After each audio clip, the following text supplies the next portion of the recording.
Namo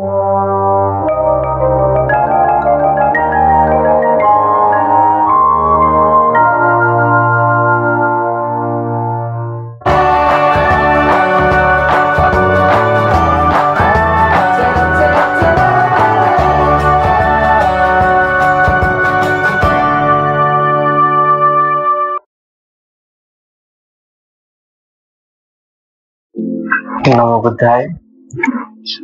Buddhism in Marathi या YouTube चॅनलवर तुमचे स्वागत आहे.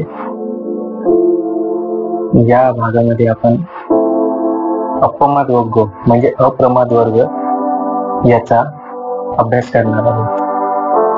मा पमाद मनु विजेत मा कामरथी संथव अपमत्तो हि न्यायंतो पप्पोती विपुल सुख.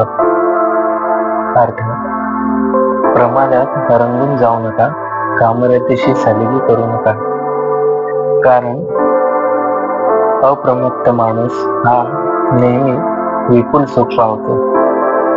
पमाद अपमादेन यदा मुदती पंडितो पय्या फासाद मारून असोको सोकिनी पज पब्बतठ्ठो व भूमठ्ठे धीरो बाले अवेक्षति. अर्थात, जेव्हा पंडित पुरुष अप्रमादाने प्रमादाला दूर सारतो तेव्हा यज्ञारूपी प्रासादावर जाऊन शोकरहित व धीरयुक्त माणूस शोकमग्न लोकांना असा पाहतो जसे की पर्वतावर उभा राहून एखादा माणूस जमिनीवरील लोकांकडे पाहतो. अपमत्तो पमत्तेसु सुत्तेसु बहुजागरो अबलस्य व सिद्धसु हित्वा याति सुमेधसु.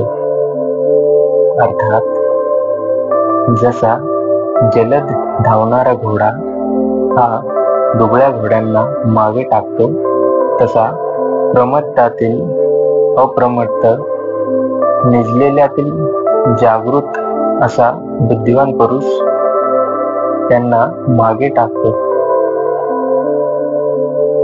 अपमादेन मघवा देवान सेट्टतं गतो अपमादं पसंत संती पमादो गरहितो सदा.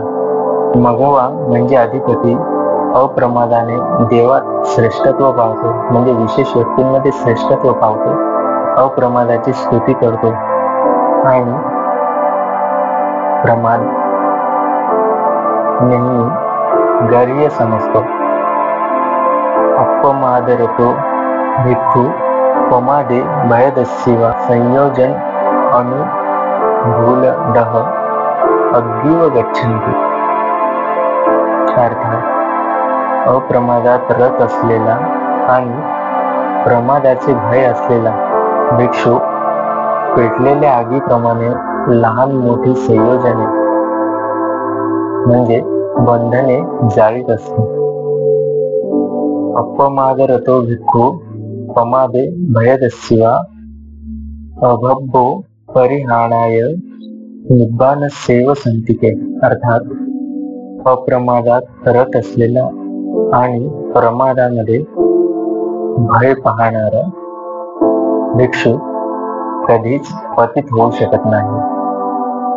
तो निर्वाणाच्या जवळच आहे असे त्याने समजावे. नमो बुद्धाय.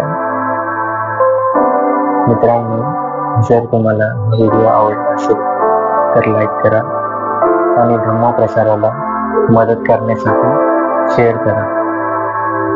आणि जर तुम्हाला अशाच प्रकारचे धम्माबद्दलचे ज्ञान हवे असेल किंवा धम्माबद्दल अजून जाणून घ्यायचं असेल तर चॅनलला सबस्क्राईब नक्की करा.